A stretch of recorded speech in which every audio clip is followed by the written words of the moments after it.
अरे माँ आज सावधान स्कूल जीवो मु आज तो सांगरे स्कूल को जाई परिबिनी मु एबे आम जमी को जीबी आज अनेक डेरी हो गलानी। चिंता करनी माँ मु आज एकुटिया स्कूल को चली जीबी।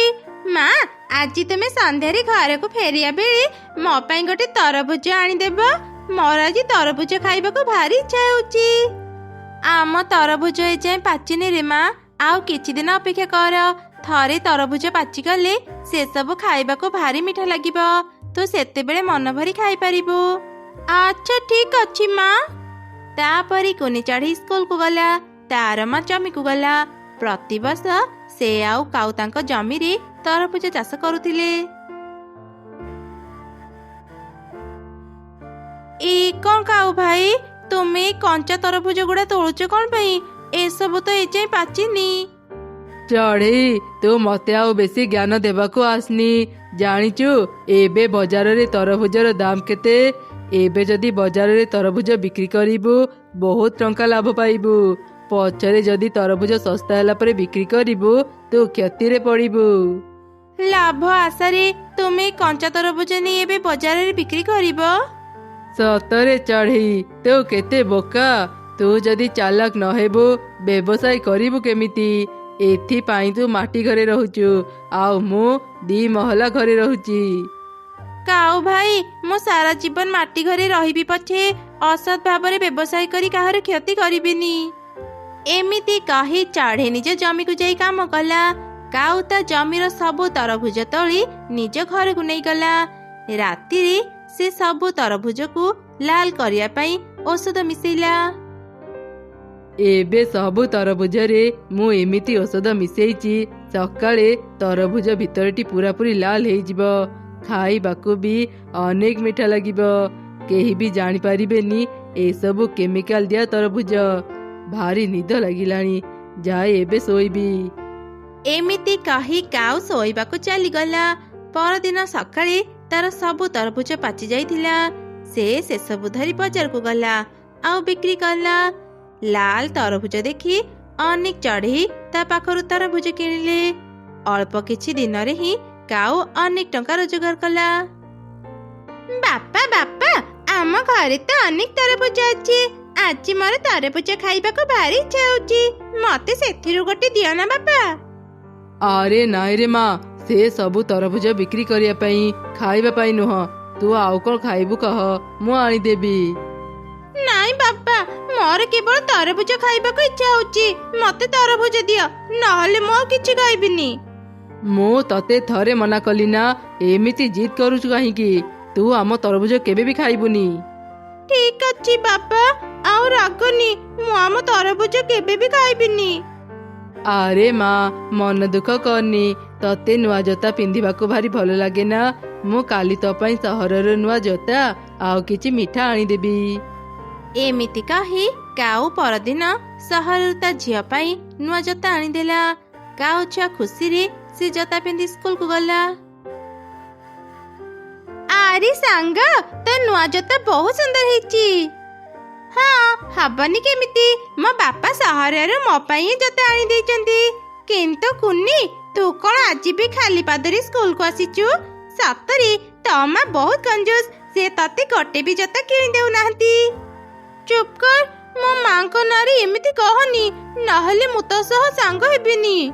अच्छा अच्छा तू आउ रागनी मोर भूल ही गला मु एमिति आउ केबे कहिबिनी चाले पे जिबा।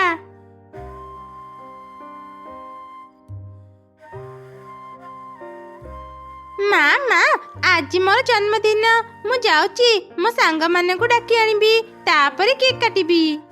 एमिति कही चढ़ी छुआ ता सांग माने को पाखु गला आउ सेमानंकु ता जन्मदिन रे डाकिला। जेते बेले से काऊ घर को गला ए कौन एते सारा खाइबा बापा मो पाई आनी देचंती आज मु बहुत खुशी। काऊ छुआ खाइबा को जीवा समय रे चढ़ी छुआ ताको जन्मदिन पाई डाकिला। नाई कुनी मु एबे जाई परिबिनी तू जा अन्य माने को सह मिसी केक काटिबो। अरे माँ एमिति कौन कहूचु तू जन्मदिन जीबु बोली सकाळु गिफ्ट किनिकी रखिचु आउ एबे जीबिनी कहूचु।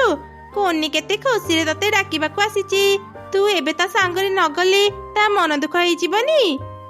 ଆଚ୍ଛା ଆଚ୍ଛା ଠିକ ଅଛି, ମୁଁ ଯାଉଛି। କିନ୍ତୁ ମା, ମୁଁ ନ ଆସିବା ଯାଏ ମୋ ଖାଇବା କେହି ଖାଇବନି। ମୁଁ ଆସିଲେ ସବୁ ଖାଇବି।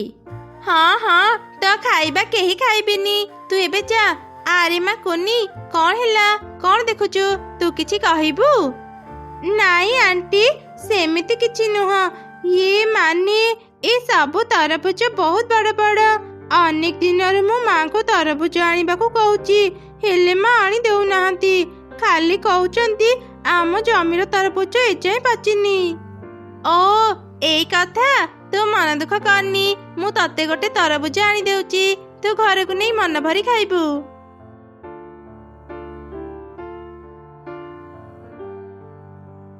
ବହୁତ ବହୁତ ଧନ୍ୟବାଦ ଆଣ୍ଟି। କୁନି ଖୁସିରେ ତରଭୁଜ ନେଇ ଘରକୁ ଗଲା। ସେ ତା ସାଙ୍ଗମାନଙ୍କ ସହ ମିଶି ଜନ୍ମଦିନ ପାଳନ କଲା। ଏ କଣ ପୁରୀ ତରକାରୀ? ମୁଁ ଘରେ ଏତେ ସୁନ୍ଦର ଖାଇବା ଛାଡ଼ି ଏ ପୁରୀ ତରକାରୀ ଖାଇବାକୁ ଆସିଥିଲି। କଣ ହେଲା ସାଙ୍ଗ, ତୁ କିଛି ଖାଉନୁ କାହିଁକି? ତତେ କଣ ପୁରୀ ତରକାରୀ ଭଲ ଲାଗୁନି? ନା, ସେମିତି କିଛି ନୁହଁ। ମତେ ଏବେ ଭୋକ ଲାଗୁନି। କୁନି, ତୁ ଆମ ଘରୁ ଯୋଉ ତରଭୁଜ ଆଣିଥିଲୁ ତାକୁ ମତେ କାଟିକି ଦେ, ମୁଁ ଖାଇବି। ଆଚ୍ଛା ଠିକ ଅଛି, ମୁଁ ଏବେ ଆଣି ଦେଉଛି। ଆମେ ସମସ୍ତେ ମିଶି ଆଜି ତରଭୁଜ ଖାଇବା।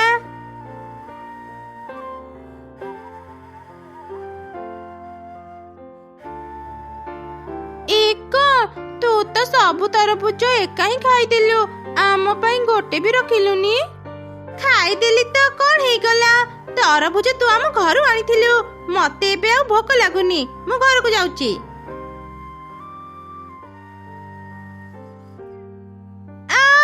ମୋ ପେଟ, ମା, ମୋ ପେଟ ବହୁତ କାଟୁଛି।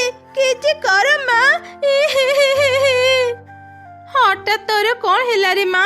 ତୋ ବାପା ଏଯାଏ ଘରକୁ ଫେରି ନାହାନ୍ତି। ମୁଁ ଏବେ କଣ କରିବି?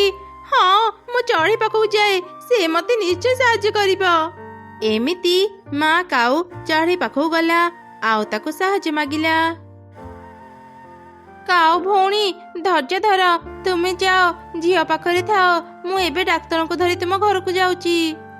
କିଛି ସମୟ ପରେ ମା ଚଢ଼େଇ ଡାକ୍ତରଙ୍କୁ ଧରି କାଉ ଘରେ ପହଞ୍ଚିଲା। ଡାକ୍ତର କାଉ ଛୁଆକୁ ପରୀକ୍ଷା କଲେ। ସେହି ସମୟରେ କାଉ ଘରକୁ ଫେରିଲା।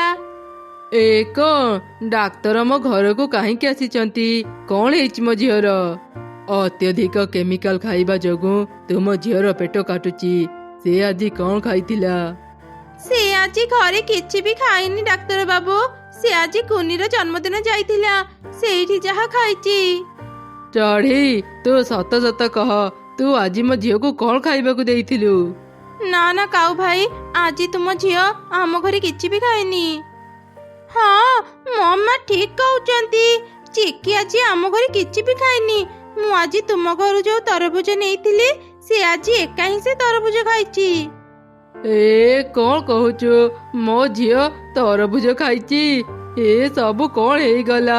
ମୋ ପାଇଁ ଆଜି ମୋ ଝିଅ କଷ୍ଟ ପାଉଛି। ଏ ତୁମେ କଣ କହୁଛ କାଉ ଭାଇ? ହଁ ଚଢ଼େଇ, ମୁଁ ଠିକ କହୁଛି। ଲାଭ ଆଶାରେ ମୁଁ ତରଭୁଜରେ କେମିକାଲ ରଙ୍ଗ ମିଶେଇଥିଲି। ମୁଁ କେବେ ବି ଭାବିନଥିଲି ମୋ ଝିଅ ସେ ତରଭୁଜ ଖାଇବ। ଏ ତୁମେ କଣ କହୁଛ? ଏମିତି ଖରାପ କାମ ତୁମେ କେମିତି କରିପାରିଲ? ଆଜି ଯଦି ମୋ ଝିଅର କିଛି ହେଇଯାଏ, ମୁଁ ତୁମକୁ କେବେ କ୍ଷମା କରିବିନି। କାଉ ଭାଇ, ଯିଏ ଅନ୍ୟର କ୍ଷତି କରେ ତା ନିଜର ହିଁ କ୍ଷତି ହୁଏ। ଏବେ ତୁମେ ବୁଝିପାରୁଥିବ। ହଁ ଚଢ଼େଇ, ଏବେ ମୁଁ ମୋ ଭୁଲ ବୁଝିପାରୁଛି। ଡାକ୍ତର ବାବୁ, ମୋ ଝିଅକୁ ଭଲ କରିଦିଅନ୍ତୁ। ଯେତେ ଟଙ୍କା ଲାଗିବ ମୁଁ ଦେବି। ଠିକ ଅଛି, ତରଭୁଜରେ କଣ ମିଶେଇଥିଲ ମତେ ଆଗ ଦେଖାଅ, ମୁଁ ସେଇ ଅନୁସାରେ ଔଷଧ ଦେବି। କାଉ ଡାକ୍ତରକୁ ସେ କେମିକାଲ ଦେଖେଇଲା। ଡାକ୍ତର ଚଢ଼େଇ କାଉ ଛୁଆକୁ ଔଷଧ ଦେଲା। କିଛି ସମୟରେ ହିଁ କାଉ ଛୁଆର ପେଟ ବଥା ଦୂର ହେଇଗଲା। ଏଇ ଔଷଧ ନିଅ, ସକାଳ ସନ୍ଧ୍ୟାରେ ନିଜ ଝିଅକୁ ଖୁଆଇବ। କିଛି ଦିନରେ ହିଁ ସେ ପୁରାପୁରି ସୁସ୍ଥ ହେଇଯିବ। ଏମିତି କହି ଡାକ୍ତର ସେଠାରୁ ଚାଲିଗଲା। କାଉ ନିଜ ଭୁଲ ବୁଝିପାରିଲା। ପରଦିନ ହିଁ ସେ ସବୁ ଖରାପ ତରଭୁଜକୁ ଫୋପାଡ଼ି ଦେଲା।